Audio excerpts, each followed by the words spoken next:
Good afternoon, folks, and welcome. Very warm welcome. This is an HMV. What model, I don't know.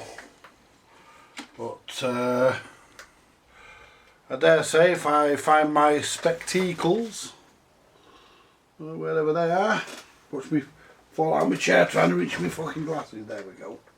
Whoops, I bumped the camera. Right, what have we got? We've got an HMV, which is a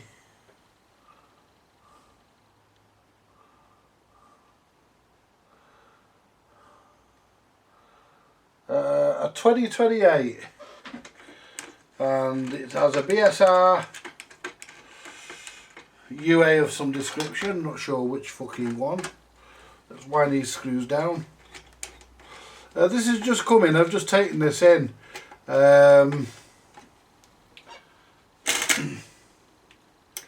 just taken this in as a part exchange. From a fella who bought the Goodsell school record player from me. So this is just coming, it's fresh. So what we'll do, that there's a bit gnarled up, the little bit of trim on the front of the arm needs to be smoothed out and stuck back down. That's no great issue. Generally it's in pretty good condition. The knobs are all there, it's got all the knobs, it should have 3 and it's got 3. The HMV logo with the dog, it's all the metalwork's all in nice condition. There was a mark there, I just rubbed it to see if it would come off. It did. This is the plug, which it's got, and I would go and say that's got the correct fuse and everything in it. We'll open the plug and have a look, but I would say, looking at that, I'd say I would go as far as to say it's probably got the correct fuse in it, because the plug's new. So if I find a 13 in this, I'll be surprised. I'm expecting to find a 3. And yes, it's a 3 amp fuse. So it's actually had a new power lead put on this as well, I think, because I'm sure these had a red, black and green in their plug, but I could also be wrong on that, but we don't know. Anyway, let's give it some power and see what we get. Let's get the old test disc. There we go.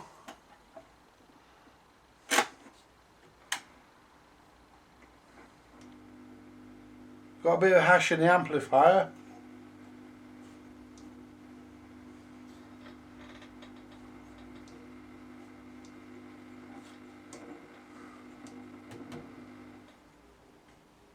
The mains hum, there's a 50 cycle hum there.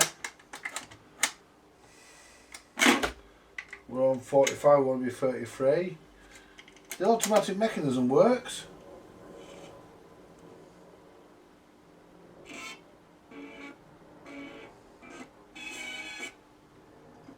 Fucking hell, that pickup's heavy. Why is that pickup so heavy? Jesus, that's heavy, that. We'll get the scales on that and have a look.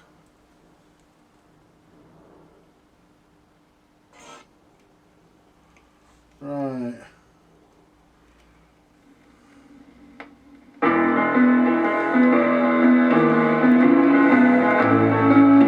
While that plays, I'll get the scales.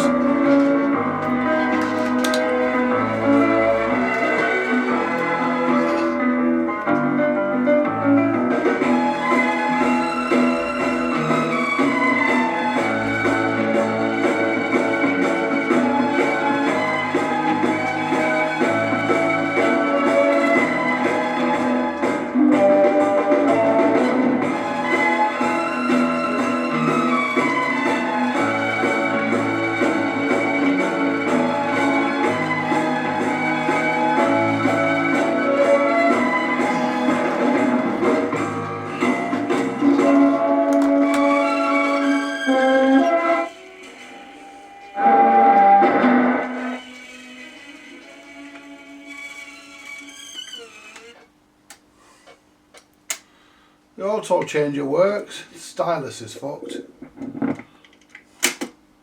Stylus is fucked. I don't think I've got a GP91 in my collection, so I'll be taking that out anyway. I'll be putting a more modern cartridge in it, so that doesn't matter anyway.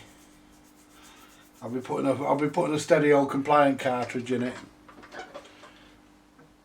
but you can hear that hum.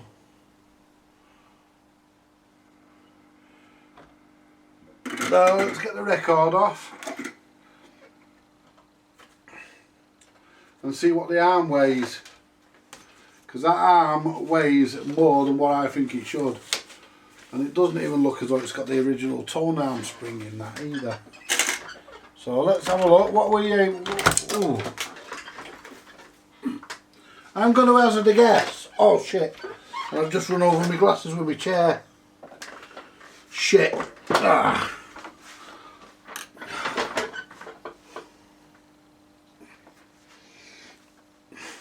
Luckily I've not broken. Give them a clean. Right, well I'm going to hazard a guess at this. I'm going to hazard a guess. The turntable mat's nice and supple, that's good to see. The deck itself is in, the mechanism itself is in relatively nice condition, that's nice to see. So what we're going to do, I'm going to place the arm on here.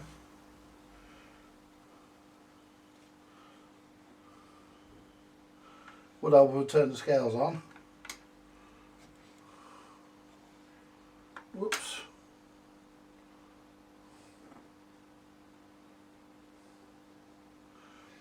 $8 grams. Wow.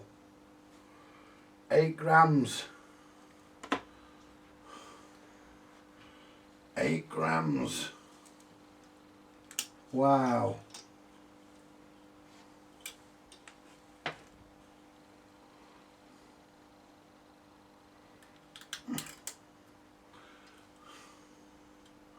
Oh, that's too much.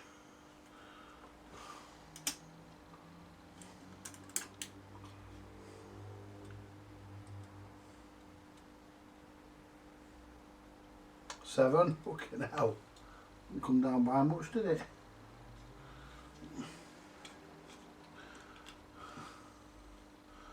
I mean, it's all going to be taken apart and done anyway, but let's try that. 4 grams, that's about right. So we'll leave that at 4 grams.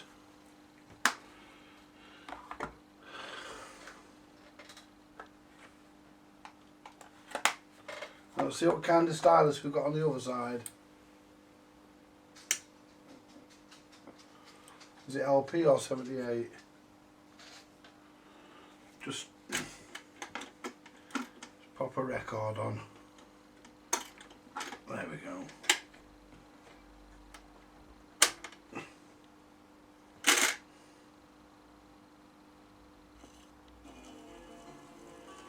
Well, let me take you by the hand. 78. Yesterday's paper. That needs to be replaced. Right, that stylus needs to be replaced, so we first of all, idler feels it talks a bit oh crap on the idler, that needs doing. So does it have a switch on this, or is the motor constantly running?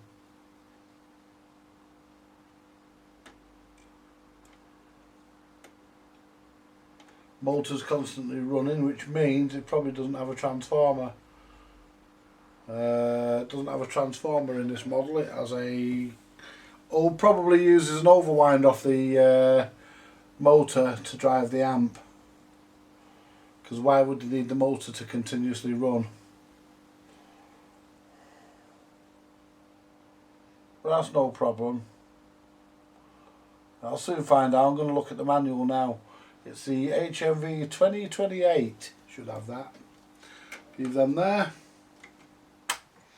It needs a smoother doing anyway because it's summy, so we need to sort that out.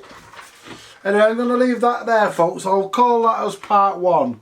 We'll call that the overview, part 1, and we'll get stuck into it because I've got 10 quid tied up in this. It's you know, I did him a trade-in and I allowed him 10 quid. So, but I also gave him an extra month guarantee. I was going to let him have 15. I was going to allow him 15, but he didn't have a fiver, and I very conveniently didn't have one either. I didn't have a fiver on me either, so I agreed to give him an extra month guarantee on his good sell. So he's got 4-month guarantee on that instead of the 3. So, you know, we you know, I think a month's guarantee is worth a fiver. And so that's it. We came to an amicable agreement on that. There's a couple of dents in the grill, which I'm not too bothered about. I have got a stereo compatible cartridge that I can put into this. It should be a straight drop in, no problem. And that's it. We'll call it part 1. In part 2 you'll see me getting it taken apart and getting stuck into it. The cabinet, I'm not doing that with the cabinet. The cabinet's nice. The case is nice, nothing there at all to do. I'll lubricate the mechanism. I don't know whether I'll strip it. It probably doesn't need stripping, it works. It's not sticky or anything, so I'll just clean all the old lubricant off it, and I won't do a full strip down job on there. Doesn't need it. I'll just do things that have to be done, and we'll you know, we'll get that GP91 cartridge out of there, that Arcos GP91, we'll get that out, and we'll get something a bit more suitable for playing stereo records in there, which is in the box here. So we've got something there for that. So we'll get into that in a bit. And this is part 1. Thanks for watching. More to come later. Bye for now.